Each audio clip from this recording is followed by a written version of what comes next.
Bom dia, turminha! Hoje a nossa aula é de ciências e nós vamos aprender sobre um conteúdo novo, sobre os animais. A diversidade de animais é muito grande em nosso planeta. Eles podem se apresentar com uma ampla variedade de características, tamanhos e formas, sendo reunidos em grupos de acordo com determinadas semelhanças. Os animais podem ser agrupados, por exemplo, de acordo com o lugar onde eles vivem, na terra, na água ou no ar, sendo classificados como terrestres, aquáticos ou aéreos. De acordo com o modo como se locomovem, se eles andam, nadam, voam, rastejam ou saltam, ou ainda de acordo com a cobertura do corpo, que pode ser por escamas, por pelos, penas e carapaças. Os animais podem ser divididos em dois grandes grupos. Alguém aí sabe como eles podem ser divididos? Então, os animais, eles podem ser vertebrados ou invertebrados. O que são os animais vertebrados? São os animais que possuem crânio e coluna vertebral. Há exemplo do cachorro e da cobra. E os animais invertebrados? São aqueles que não possuem crânio nem coluna vertebral, como a formiga e o camarão. Então, resumindo, os animais vertebrados são aqueles animais que possuem ossos. Já os animais invertebrados, eles não possuem. E o que são os animais vertebrados? Os animais vertebrados são semelhantes por apresentarem crânio e coluna vertebral. O crânio e a coluna fazem parte do esqueleto. E o que é o esqueleto? O esqueleto é um conjunto de ossos responsáveis por dar sustentação ao corpo.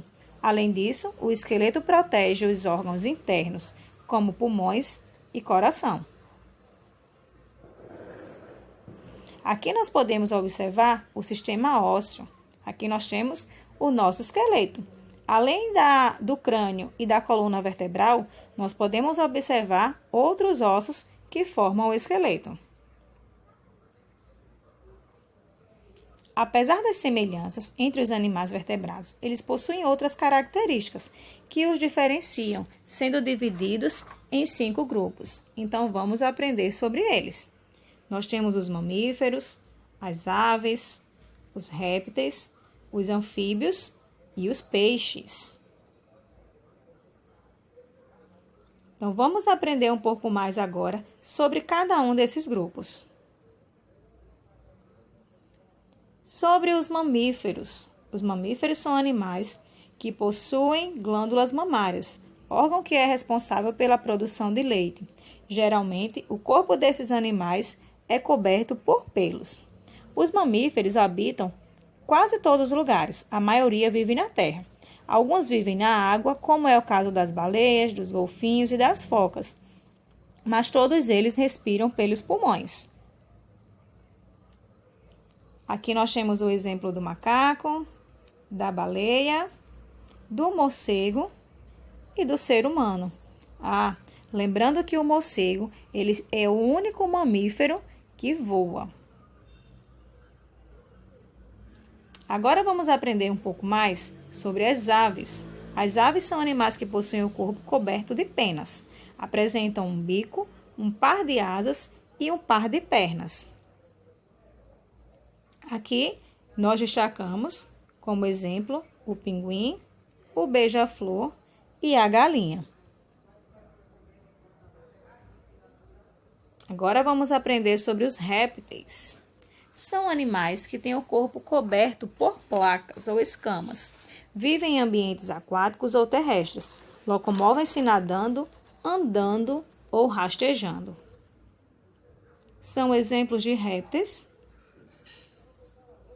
o lagarto, a cobra e a tartaruga. São animais que respiram pelos pulmões. Mesmo as espécies aquáticas, como as tartarugas marinhas, precisam subir até a superfície para respirar. Sobre os anfíbios, o nome anfíbio significa duas vidas. Este nome foi dado porque a maioria das espécies, quando são filhotes, vivem em ambientes aquáticos e, quando se tornam adultas, passam a viver em ambientes terrestres. Esse processo de mudança é chamado de metamorfose. A metamorfose é o processo que transforma o anfíbio jovem, o girino, em adulto. Como exemplo dos anfíbios, nós temos os sapos, as rãs e as salamandras. Nós ainda temos um outro grupo, que são os peixes. Os peixes são animais que habitam o ambiente aquático, como os mares, os rios, os lagos, e conseguem se movimentar nesses ambientes com o auxílio de nadadeiras. Como exemplo, a tia trouxe para vocês o tubarão e um peixe-palhaço. E agora que nós aprendemos sobre os animais e sobre a classificação, como eles se agrupam de acordo com suas características, com suas semelhanças, chegou a hora da nossa atividade. Agora, realize a atividade no livro de ciências nas páginas 47, 48 e 49. Bons estudos e beijos, meus amores. Até a próxima!